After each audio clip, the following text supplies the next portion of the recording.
Crime, violence, injustice, conneries. Ces choses persistantes, défiant les lois de la compréhension simple de ces êtres voués à leur désir charnel.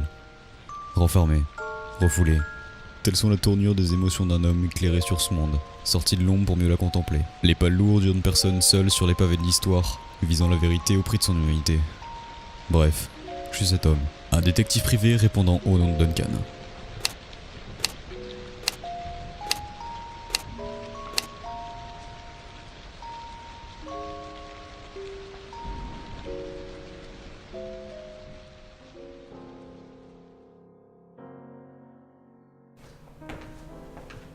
T'as une nouvelle enquête.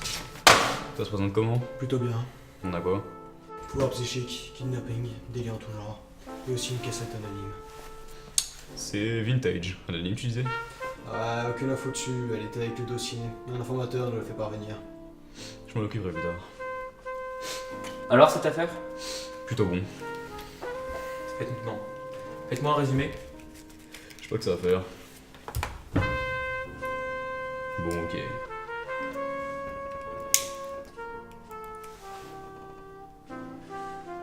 Une œuvre avec un personnage overpowered, blasé et en recherche de lui-même? Ouais, aujourd'hui on s'attaque à...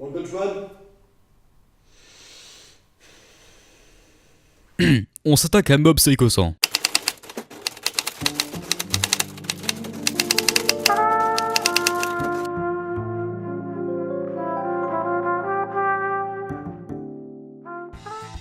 Mob Psycho 100 est un animé de 12 épisodes, produit par le studio d'animation Bones, adapté de l'œuvre originale de One, paru en 2012. One qui est également l'auteur de One Punch Man, vous l'aurez compris. Et maintenant, le résumé. Mob Psycho 100 nous raconte l'histoire de Shigeo Kageyama, surnommé Mob. Un adolescent banal renfermé qui passe inaperçu à première vue. Mais en réalité, Mob possède des pouvoirs psychiques qu'il s'est interdit d'utiliser en public à cause de la puissance de ses capacités, qui augmente en fonction de sa charge émotionnelle. Je dis utilisé en public car il les met à profit pour Reigen Aragata, que Mob considère comme son mentor, un personnage qui ne possède en réalité aucun pouvoir, et qui malgré le fait qu'il soit un escroc de première, a un bon fond. C'est pourquoi il se sert de Mob pour exorciser les esprits néfastes qui troulent ce monde, bien que certains ne soient pas si dangereux que ça. Bon, maintenant comme d'habitude, les openings et les endings.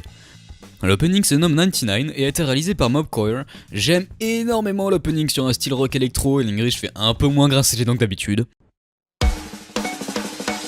If everyone is not special, maybe you can't be what you want to be. それぞれの答えにつかる。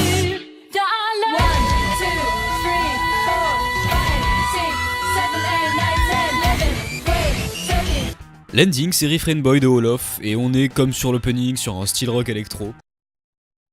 この世界の片隅で今を生きる僕らは涙を越えて光の誘え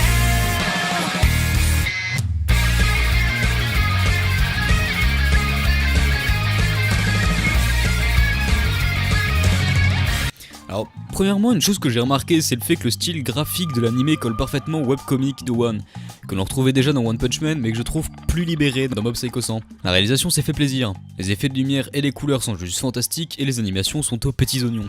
Les fight scenes, elles, sont très fluides et bien rythmées. Un style graphique propre, bien que très caricatural, mais là on parle de One.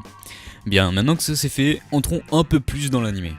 Mob est un adolescent tout ce qui est de plus normal. Si on met de côté ses pouvoirs, il est donc confronté à des problèmes d'ado basiques comme plaire aux filles ou même être populaire. Ce côté assez basique nous aide à nous identifier un peu au personnage. On peut tous voir le mec timide, renfermé, qui a du mal à socialiser. Ouais, cette identification est vite balayée par la puissance god tier de Mob. Bien que l'anime repose en partie sur ses pouvoirs, il repose en seconde partie sur le besoin que Mob a de prendre les choses en main et de se forger lui-même, apportant une bonne morale au petit branleur. Ses pouvoirs vont lui amener différents problèmes et donc bien sûr des antagonistes. Les méchants de l'anime sont plutôt bien introduits et chacun représente un trait de caractère particulier, nous ouvrant donc un éventail de défauts assez conséquent. La backstory du protagoniste est assez bien introduite, laissant une intrigue revenant tout le long de l'anime.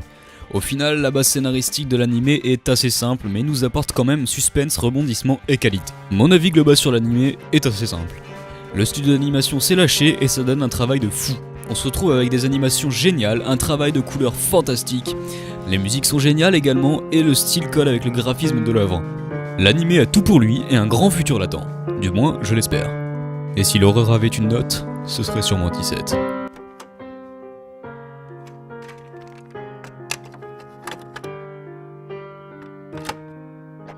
Ce n'est que le début, le chemin pavé de rochers qui nous mène